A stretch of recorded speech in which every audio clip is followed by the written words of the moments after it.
Selamat pagi Bapak Ibu, saudara-saudari yang dikasihi Kristus. Mari kita mengawali hari baru dengan mendengarkan firman Tuhan yang diambil dari Injil Matius pasal 23 ayat 13 sampai dengan 22.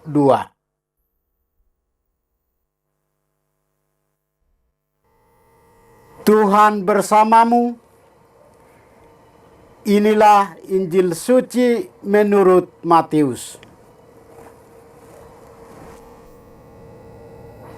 Pada suatu hari, Yesus berkata kepada ahli-ahli Taurat dan orang-orang Farisi, "Celakalah kalian, hai ahli-ahli Taurat dan orang-orang Farisi!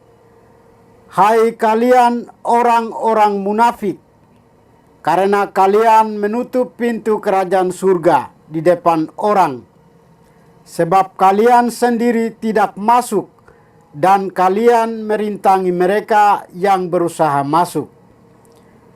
Celakalah kalian, hai ahli Taurat dan orang-orang Farisi! Hai kalian orang-orang munafik, sebab kalian menelan rumah janda-janda, sementara mengelabui indera orang dengan doa yang panjang-panjang. Sebab itu, kalian pasti akan menerima hukuman yang lebih berat. Celakalah kalian, hai ahli-ahli Taurat dan orang-orang Farisi! Hai kalian orang-orang munafik, sebab kalian mengarungi lautan dan menjelajah daratan untuk menobatkan satu orang saja menjadi penganut agamamu, dan sesudah ia bertobat, kalian menjadikan dia orang neraka yang 2 kali lebih jahat daripada kalian sendiri. Celakalah kalian, hai pemimpin-pemimpin buta, yang berkata, bila bersumpah demi bait suci, sumpah itu tidak sah. Tetapi bila bersumpah demi emas bait suci, sumpah itu mengikat.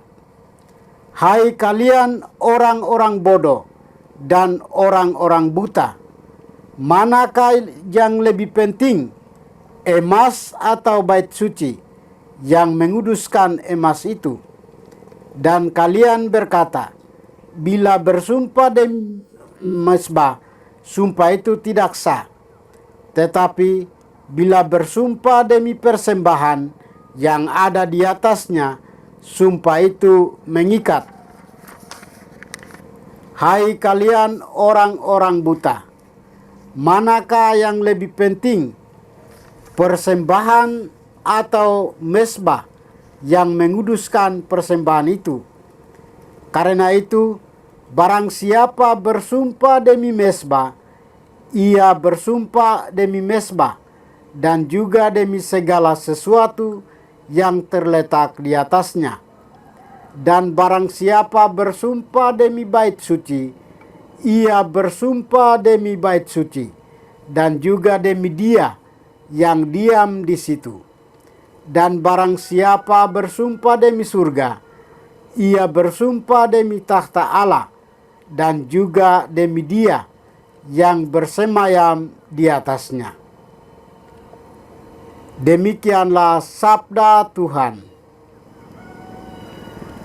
Bapak Ibu saudara-saudari yang dikasihi Kristus, tema kita hari ini adalah celakalah. Kritik Tuhan Yesus dalam Injil hari ini sangat jelas. Orang Farisi dan ahli Taurat dikatakan munafik.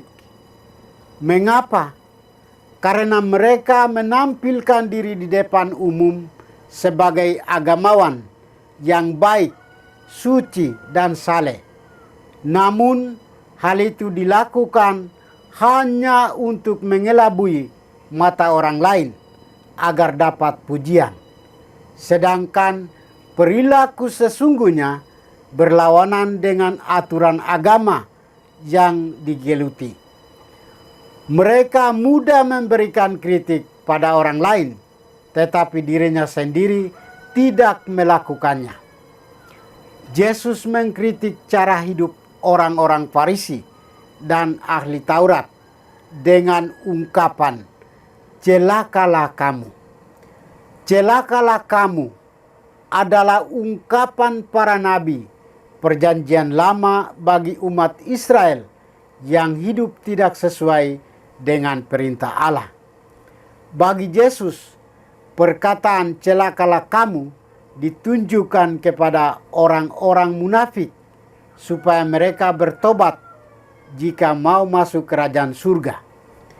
Kemunafikan memperlihatkan bahwa orang hidup tidak sesuai ajaran agamanya dan hidup dalam kepura-puraan.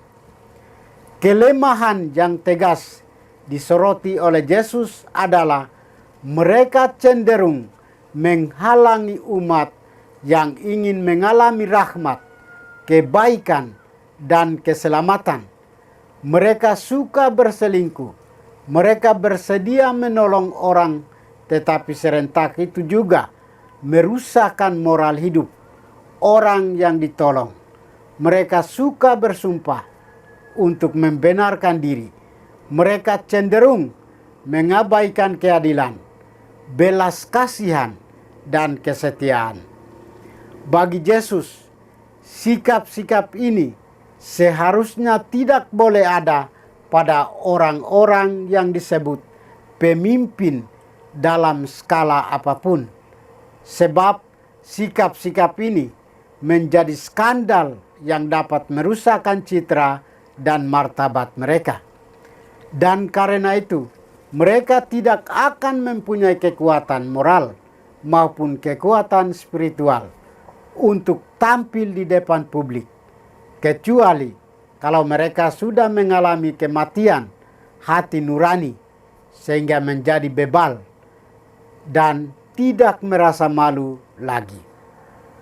Saudara-saudari terkasih, bertolak dari prinsip dasar yang diletakkan Yesus ini, kita dapat mengukur diri kita yang dalam arti tertentu menjadi pemimpin, mulai dari rumah tangga hingga sampai unit pelayanan yang lebih besar dan luas.